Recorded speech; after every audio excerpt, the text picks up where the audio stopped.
हवाई हल्ल्यात 787 लोकांचा मृत्यू. रेड क्रेसेंटच्या अहवालातून माहिती समोर. लष्करी तळांसह नागरी वस्त्यांचंही मोठं नुकसान. पश्चिम आशियात पुन्हा एकदा तणाव वाढला. इरबिलवर पुन्हा एकदा रॉकेट आणि ड्रोनद्वारे भीषण हल्ला. अमेरिकन लष्करी तळांच्या जवळच्या आणि विमान परिसर लक्ष्य.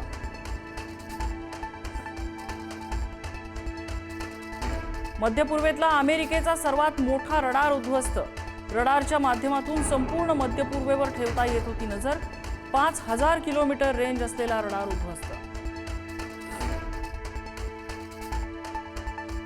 इराण मागे हटेना. इराणकडून मिसाईलचा व्हिडिओ जारी करून इस्रायल आणि अमेरिकेला दिला इशारा.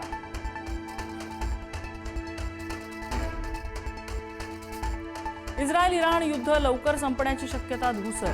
युद्ध आणखी 4 किंवा 5 आठवडे चालू शकतं. डोनाल्ड ट्रम्प यांनी वर्तवली शक्यता. युद्ध संपण्याची कोणतीही शक्यता नाही, ट्रम्प यांचं वक्तव्य. इराणकडून फतह 2 हायपरसॉनिक मिसाईलचा वापर. काही क्षणात टार्गेट हिट केल्याचा व्हिडिओ समोर.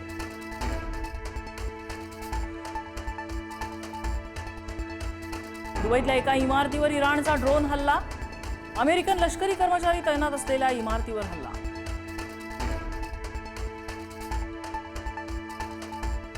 दुबईत अडकलेल्या मराठी माणसांसाठी उपमुख्यमंत्री एकनाथ शिंदेंचा पुढाकार. शिंदेंच्या विशेष प्रयत्नांमुळे 164 जण आज मुंबईत परतणार. फुजैरा एअरपोर्टवरून स्टार एअरच्या 2 विमानांचं टेक ऑफ. युद्धाबाबत भारताची भूमिका स्पष्ट असायला हवी. मौन बाळगणं म्हणजे जागतिक स्तरावर भारताची प्रतिमा मलिन करणं. पंतप्रधान मोदींनी भूमिका मांडायला हवी, राहुल गांधींचं आवाहन.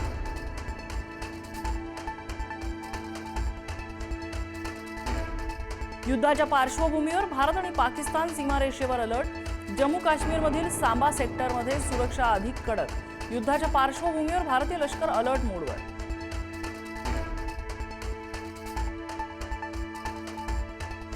इस्लामाबादच्या संसदेत गो झरदारी गोच्या घोषणा. इराणवर झालेल्या हल्ल्याबाबत मौन बाळगल्याने आसिफ अली झरदारींचा खासदारांकडून निषेध.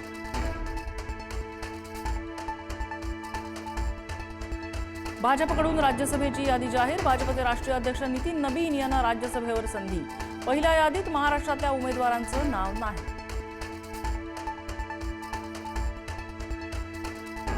10वीच्या विद्यार्थ्यांकडून अल्पवयीन मुलांसोबत अनैसर्गिक कृत्य. इगतपुरीच्या समाज कल्याण विभागाच्या वसतिगृहातल्या घटनेनं खळबळ.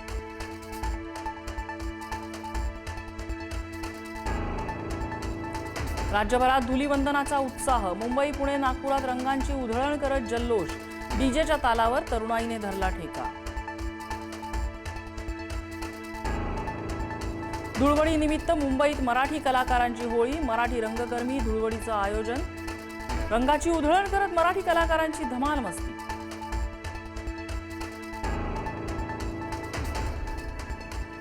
आज वर्षातलं पहिलं चंद्रग्रहण. आकाशात दिसणार ब्लड मून. खगोलप्रेमींसाठी पर्वणी.